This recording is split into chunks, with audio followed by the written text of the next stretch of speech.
ሰላም የምርፈኞች ቤተሰቦች እንደምን አላችሁልኝ? ተወዳጆቹ ስላገኘኋችሁ በጣም ደስ ብሎኛል። ሁለት ትልልቅ መረጃዎችን ከናንተ ጋር እንድቆይ ያደርጉኛል። ቤንጃሚን ሼሽኮ ወይስ ቪክቶር ዮኬሬስ አርሰናል የአጥቂ ስፍራ ተጫዋች እንደሚያስፈርም በጣም እርግጥ ነው። ግን ደግሞ የትኛውን ተጫዋች ቤንጃሚን ሼሽኮ ወይስ ቪክቶር ዮኬሬስን? የሚኬል አርቴታ የአጥቂ ስፍራ ተመራጭ ቤንጃሚን ሼሽኮ ነው። ግን ደግሞ የአርሰናል ስፖርቲንግ ዳይሬክተር የሆነው አንድሪያ በርታ ምርጫ ቪክቶር ዮኬሬስ ነው። ደግሞ ማስፈረም የሚፈልገውና ኮንትራትም ለመደራደር ዝግጁ ሆነው ከቪክቶር ዮኬሬስ ጋር ለምን እንደዚህ አይነት ክፍተቶች ተፈጠሩ? የሚኬል አርቴታ ምርጫ ለምን ቤንጃሚን ሆነ? እንዲሁም ደግሞ የአንድሪያ በርታ ምርጫ ቪክቶር ለምን ሆነ? እሱን ነግራቸዋለሁ። ስካይ ስፖርት አርሰናል በትንሹ 100 ሚሊዮን ፓውንድ ንጹህ ከካዝናው ለዚህ ዝውውር ያወጣል ብሏል። 100 ሚሊዮን ፓውንድ ያወጣል ለዝውውር። እንዲሁም ደግሞ ከተጫዋቾች ዝውውር የሚገኙ ሌሎች ተጨማሪ ገንዘቦችን ተጠቅመው በዝውውር ውስጥ ከፍተኛ ገንዘቦችን ያወጣል።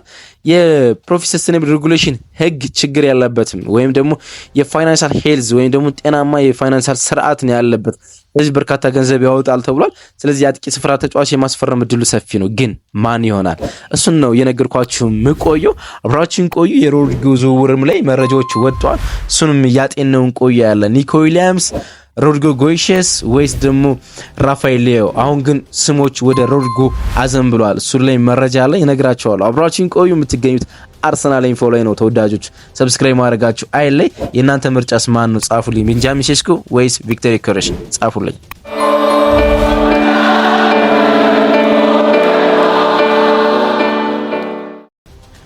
ከአንዳንድ መረጃዎች ልጀምርላችሁ እስኪ ወደ ዝውውር ከመሄዳችን በፊት ማለት ነው። አርሰናል ሁሌም እንደሚያደርገው የመጨረሻውን የሊግ ጨዋታ በሜዳው ከሚያከናውንበት በፊት የኦፕን ሴሽን ትሬኒንግ ይኖረዋል ወይም በክፍት ከተመልካቾች ጋር የልምምድ መርሃ ግብር ይኖረዋል። ትናንትና እሱን የልምምድ መርሃ ግብር ከተመልካቾች ጋር ማከናወን ችሏል። ጉዳት ላይ ያሉ ተጫዋቾችም ተገኝተው የፊርማ ስነ ስርዓት ለደጋፊዎቹ ሲያረጉ ነበረ። የመጨረሻውን ጨዋታ እሁድ ከኒውካስል ጋር ከማረጉ በፊት ማለት ነው። በኒውካስል ጨዋታ አዲሱ ነገር የሚቀጥሉት የውድድር ዓመት ወይም ደግሞ 25-26 የውድድር ዓመት አዲሱን የውድድር ማሊያ ወይም ደግሞ ዋናውን ቀዩን የሜዳ ሆም ኬት የሚባለውን ያስተዋውቃል በዛ ጨዋታ ላይ ማለት ነው።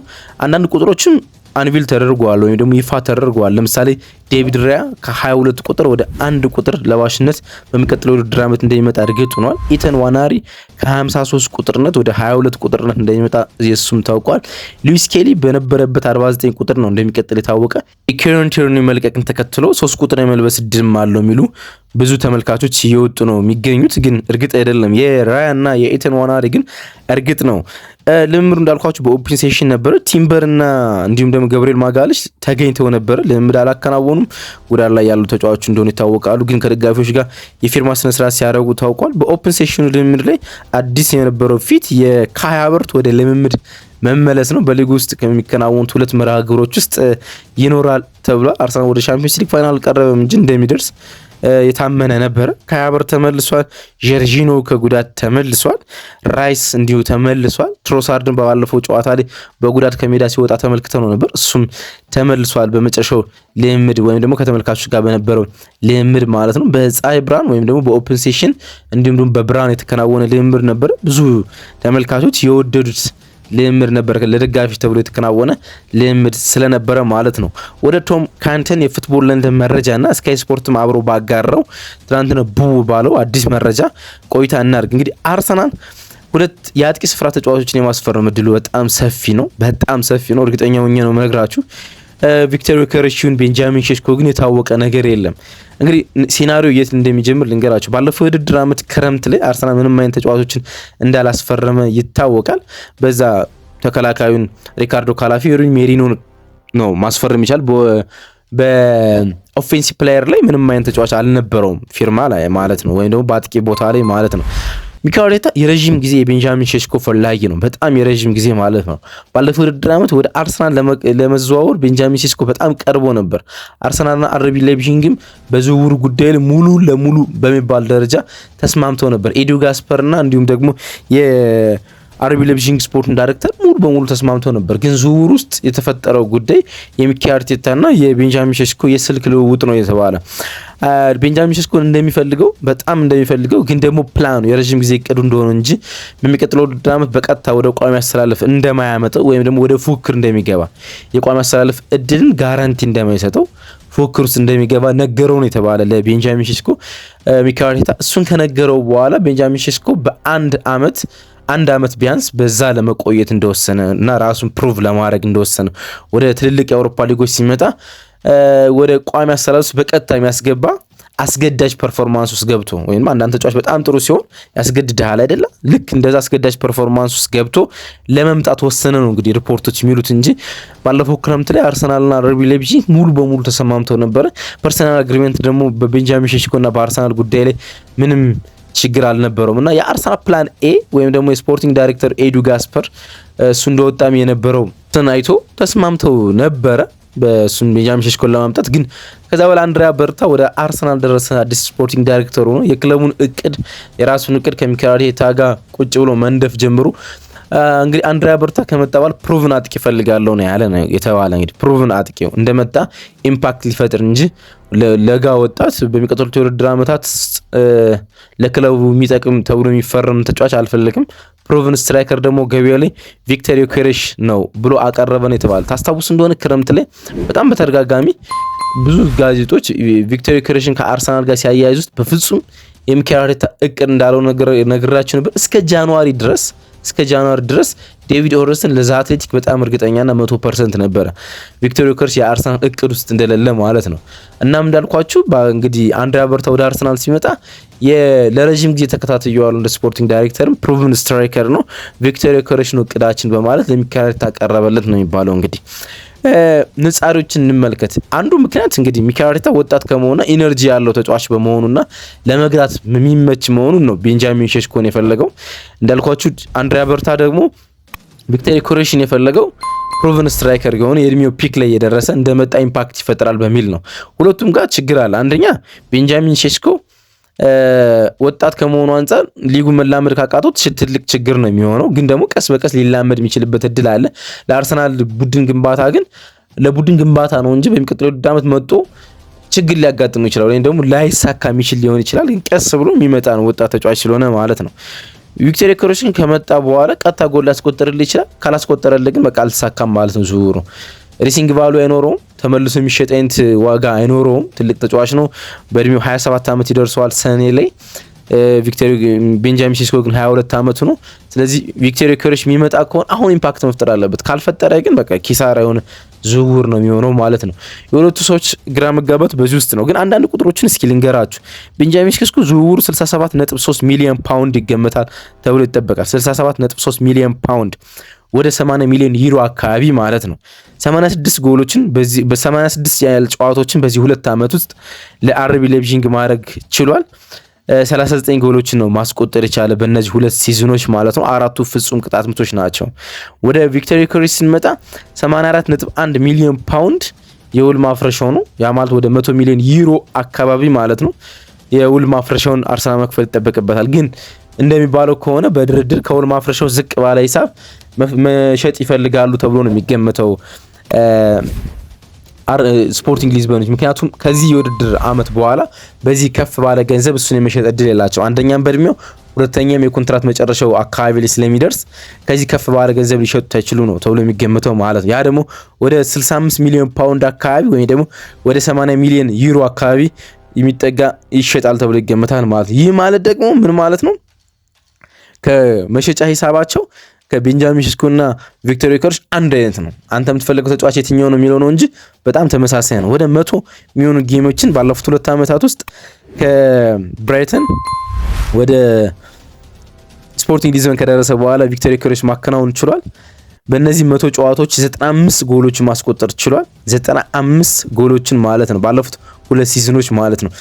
አንሪል የሆነ ቁጥር ነው ይሄ። የሊዮናል ሜሲ እና የክርስቲያኖ ሮናልዶ አይነት ቁጥር ነው።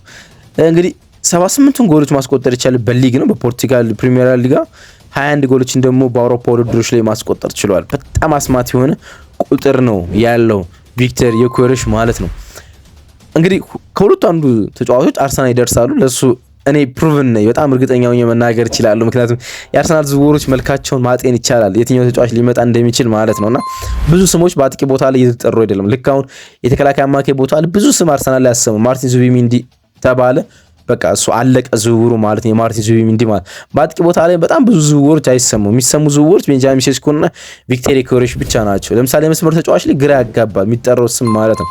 ወደ ኋላ አንድ ስም እጠራላችኋለሁ። ኒኮ ዊሊያምስ የሚል ስም አለ። ጌንተርስ የዶርትመንዱ አለ። ወይም ደግሞ ላያው ተብሎ የሚላኑ ስም ትሰማላችሁ። በአጥቂ ስፍራ ግን እንደዚህ በርካታ ስሞችን አርሰናል አይጠራም። ሁለት ስሞች ናቸው። እነዚህ ግዙፍ ሁለት ስሞች ናቸው።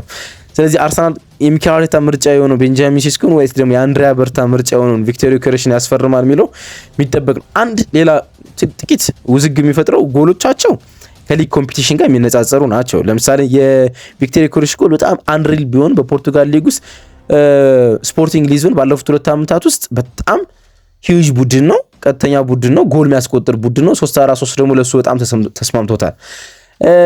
ቤንጃሚን ሴስኮ ያለበት ሊግ የጀርመን ቡንደስሊጋ ነው። ባየር ሌቨርኩሰን እና ባየር ሙኒክ ባለፉት 2 ዓመታት ዶሚናንት ናቸው።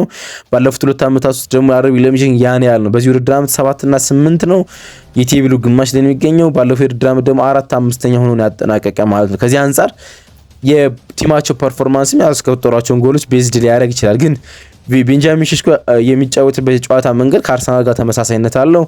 ቪክቶር ዮኬሬሽ ግን በ3-4-3 ሚና ነው ሲጫወት የነበር። እሱም አንድ ጥያቄ ውስጥ የሚገባ ጉዳይ ይመስለኛል። የመጨረሻ አንድ የዝውውር መረጃ ይዤላችሁ ልምጣ። ለአርሰናል በጣም መልካም ዜና ይመስለኛል ይሄኛው ዜና ማለት ነው።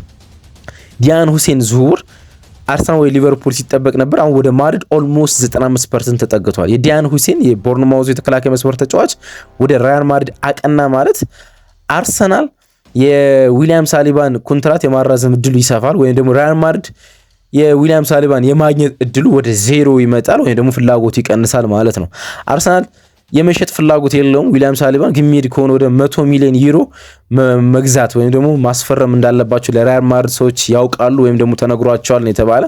ያ እንደማይሳካ ስላወቁ ወደ ዲያን ሁሴን ዝውውር ፊታቸውን አዙሯል። ዲያን ሁሴንም ደግሞ የረዥም ዓመት የሪያል ማድሪድ ደጋፊ ነው፣ ደግሞም በግልጽ ተናግሮም ያውቃል ይሄን ማለት ነው። ስለዚህ ዲያን ሁሴን ሪያል ማድሪድ የሚጨርስ ከሆነ ዊሊያም ሳሊባ ከሰሞኑ የተፈጠረበት የሜንታል አንስቴቢሊቲ ወደ ሪያል ማድሪድ መፈለግ ውስጥ ውዝግብ ውስጥ ነፃ ሆነ የሚቀጥለው የውድድር ዓመቱን ይጀምራል ማለት ነው። ከሪያል ማድሪድ ጋር ግን አንድ ጉዳይ ያለን ደግሞም ጥሩ ጉዳይ ያለን ይመስላል። ሮድሪጎ ወደ አርሰናል የሚመጣ ይመስላል። ኒኮ ዊሊያምስ እንዳልኳቸው ጌንተርስ ወይም ደግሞ ራፋኤል ላያው የሚባሉ ስሞችን ስንሰማ ነበር። አርሰናል ታርጌቱ አልነበረም። ሮድሪጎ ግን ገቢያው የሰጠው ታርጌት ነው ይላሉ። አንዳንድ ጊዜ ማርኬቱ የሆነ ተጫዋቾችን ይሰጣል። ከሆነ ክለብ ጋር ሳይስማሙ ሲቀር ወይም ሊወጡ ሲሉ ማርኬቱ ይሰጣልና ዣቢ አሎንሶ ወደ ሪያል ማድሪድ ከመሄዱ አንጻር ወደ 3-4-3 አስተላልፍ ከማከናወኑ አንጻር በ3-4-3 የአጥቂ ቦታ ላይ ደግሞ ቪኒን ምባፔን እና እንዲሁም ደግሞ ጁዲ ቤሊንጋምን መጠቀም ከመፈለጉ አንጻር የእሱ በቋሚ አስተላልፍ የመሰለፍ እድሉ በጣም ጠባብ ከመሆኑ አንጻር ሊለቅ እንደሆነ የተሰማ ከሪያል ማድሪድ የመውጣቱ ነገር አሁን እርግጥ ነው። ባለፉት 2 ጨዋታዎች በቡድን ውስጥ አልተሰለፈም፣ ግን ተጠባባቂ ቦታዎች አሉ። ካርሌቶ ጥያቄ ቀርቦላቸው ነበር ለምን እንደማያጫውቱት ባለፉት 3 እና 2 ጨዋታዎች ማለት ነው። ጥቂት እግሩ ላይ ዲስኮምፈርት እንዳለው ምቾት እንደማይሰማው ባለፉት ሳምንታት ደግሞ ጥቂት ፌቨር እንደነበረበት ወይም ደግሞ የማስታወክ ስሜት እንደነበረበት ተናግሯል። ግን ሌላ ነገር የለውም፣ በዚህ ምክንያት ነው ማላሰልፈው ብለዋል። ግን ደግሞ ተጠባባቂ ቦታ ላይ አሉ። ሁሉም ሰው ይወደዋል አሉ ካርሌቶ ሲቀጥሉ ማለት ነው። ሮድሪጎን ሁሉም ሰው ይወደዋል፣ በተለይ እኔ ሲሉ ነው እንግዲህ ለመናገር የሞከሩት። እንዳልኳችሁ ግን እየተጫወቱ አይደለም። የመልቀቅ ዕድሉ በጣም ሰፊ ነው። ማርኬቱ ለአርሰናል አቅርቦታ አርሰናል ደግሞ የሚያስፈርሙ ይመስላል ነው እንግዲህ ሚዲያዎች የሚሉት። ከኒኮ ዊሊያምስን በላይ ወደ እሱ ዝውውሮች የተቃረቡ ይመስላሉ፣ ወይም ደግሞ አርሰናል የሚያስፈርሙ ይመስላል የሚሉ ነገሮች በርክተው እየወጡ ነው የሚገኙት። እነዚህ መረጃዎች ነው ዛሬ ይዤላችሁ የመጣሁት። የመድፈኞቹ ቤተሰቦች አብራችሁኝ ስለቆያችሁ ከልብ አመሰግናለሁ። ቀናችሁ ብሩህ ይሁን።